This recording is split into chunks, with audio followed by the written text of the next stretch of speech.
Hi guys, JT here again, and this video is about the new Formula 1 game that's coming out next month in the UK. 7th of October is due out, and I've been looking up some things about it, what's good and what's bad about it. Basically, in my view so far, it looks very, very similar to F1 2012 and 2013, which is, for me, isn't good because if you remember when F1 2010 came out, you had like the paddock view and everything, that way you can walk around the paddock, game with interviews as well when he first started, and I thought it was great as well, but I don't think they're going to bring that out. So that's really a negative for me. I don't think they'll bring out the paddocks view and all that, but what they have brought out is obviously the new turbocharged cars, as a little bit obvious, as you've probably seen the season. They've also brought obviously the new circuits, which is Austria and Russia. They're the two new circuits on the game. They'll be interesting to drive on. Russia probably because I think probably some people would have driven on Austria on some of the old F1 games on the PlayStation 1 or PC if you had a PC then. There's a new thing that's out that I've just read here. It's like the new driver evaluation system where basically you do a lap around the circuit, say, and it'll adjust them settings will adjust what you are like as a driver. So say like you're fast, you're good in corners, and all that. You're very fast out. You got a good approach. You handle the tires very well. It'll probably give you like, probably like anti-brake off, difficulty, perhaps professional if you're a good driver, even expert if you're quick and fast, if you can compete with others. Damage full, but if you're not that good, you're probably going to have brake assist on, damage limited so as you don't get as much damage, tyre wear won't be on, and stuff like that. Fuel will be different as well. I think that's a good thing, but I think as I've noticed, it's starting to get out of line of unrealistic, the game, and which is a bit disappointing because if they had the young drivers test in F1 2010, that'll be an even better game as well. In my view, I think that's a good view of F1 2014, like this driver evaluation thing, even though the young drivers test isn't in anymore. Excuse me.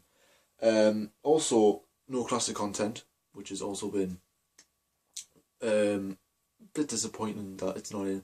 But one thing I cannot understand is why they're doing this, is you can pick any team you want to be with at the start of your career. So like obviously in previous games you had like Marussia, Lotus or Caterham, HRT in the old games, Williams, Force India, all them, Toro Rosso to start off from, and now you can pick anybody.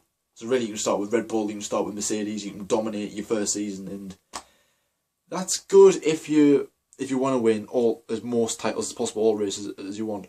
But me, I like to work from the bottom and work my way up to like start Marussia, then go to Toro Rosso, then maybe have like a season at Ferrari, say, or maybe Lotus, and then go up to the big teams. When you get the offer, you feel like like you're ready for this game, you're ready for that season. What do you think about that then? What do you think about the start of the season of your career mode? If you do career mode, you might play online all the time. I hope online's better. I don't play online though, that's the thing. I don't pay enough for online. I know what it's like, but I've heard you get them F1 noobs, as you call them. I quite like the name actually, it's pretty funny. So what do you think about this? The features that they've brought in, like the way you can start at the beginning of your career. Also, there's been some new screenshots released, and by the looks of it, it does look exactly the same as F1 2012 and 2013. Which brings us on to the other games as well. I like all the games that came out were good. First of all, I remember when this came out, F1 2010.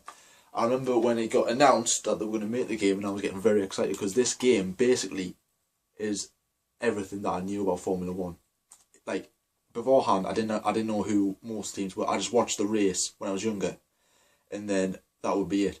But when I went to Silverstone and then this game came out, when they announced this game was coming out, and then I started playing it, I started understanding a lot more about sports. This game is pretty much this is how I knew about Formula 1. So really, without this game, there'll be no GT.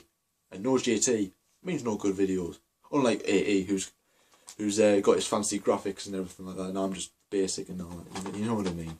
Good luck with that, AE. Very well. I am very pleased you've got the confidence to do a video. It's not easy doing your first video, as you've probably seen. On to 2011.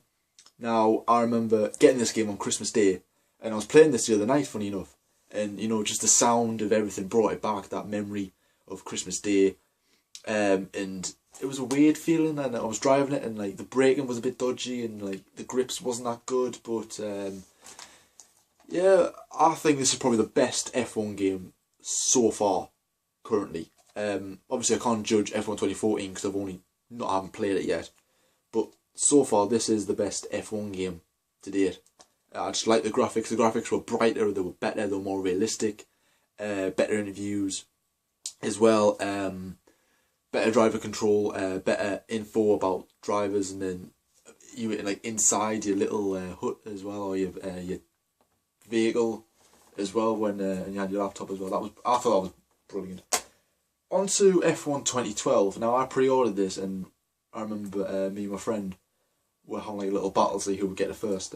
Funny enough, he got it first. So when this game was coming out, I thought it was going to be the best game of all time. I was thinking, you know, this F1 2012 is going to be brilliant. I played the demo where you had to do like a few laps of Monza in a Williams. That was really good.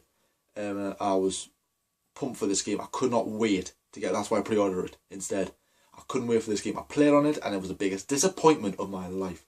I'm sorry. If you like this game, then that's good for you. But for me, it was a sheer disappointment. The graphics were good. Brilliant graphics. Don't get us wrong. But I like a game to be realistic, and F1 2012 was not realistic enough for me. You had no paddock, no interviews, you had no nothing really. I want to live. I want to feel like what it's like to be a Formula 1 driver, because that's never going to happen to me. It's never going to happen to any of us, unless you're younger and you're getting through the ranks, and I hope you do. But you know, you want to feel like you want to be part of that, the paddock, the press and everything like that. So I was very disappointed when this came out, but funny enough, it was the first game I actually completed. I completed all 5 seasons, whereas F1 2010 and 11 I didn't. F1 2010 my PlayStation broke, F1 2011 I think I didn't have enough time before this game came out. But all in all, good graphics, wasn't realistic. 2013 came out. I went over to my local city to get this after college last year.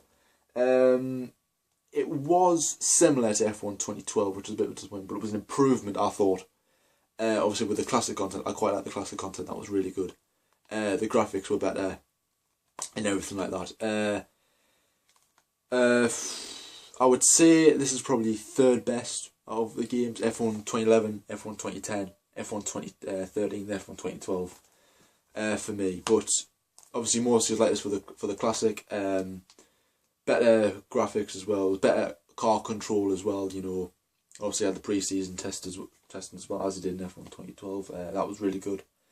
But yeah, that's the games. Then you had them F1 Race Stars, which I thought was really bad. In all honesty, I got it for Christmas. I've played it. I think I got it Christmas 2012, and I played it once on Christmas Day, and I haven't played it since. So it's been sat there for about 2 years, gathering dust. I just don't like it. No offense. Yeah, so that concludes this video for today. Comment below to see what you think about the new game. What's your favourite F1 game? Which one do you like? Which one do you dislike? You know, tell us. Also, I'm on YouTube now, as you've probably seen. You know, please go and have a look at that. This video will be on YouTube as well as on F1 for Life. If you're watching this on YouTube and you don't know what F1 for Life is, it's a Facebook page, very good Facebook page. Just go and click on it. Click like it as well. Get all the likes you can. Tell your friends as well. And also my YouTube channel as well, Formula JT. I'll be referring, my name will be JT on the channel, sorry. And yeah, please check that out and please subscribe to that. But yeah, thank you for watching, and I hope this is really helped you. Alright, I'll see you later.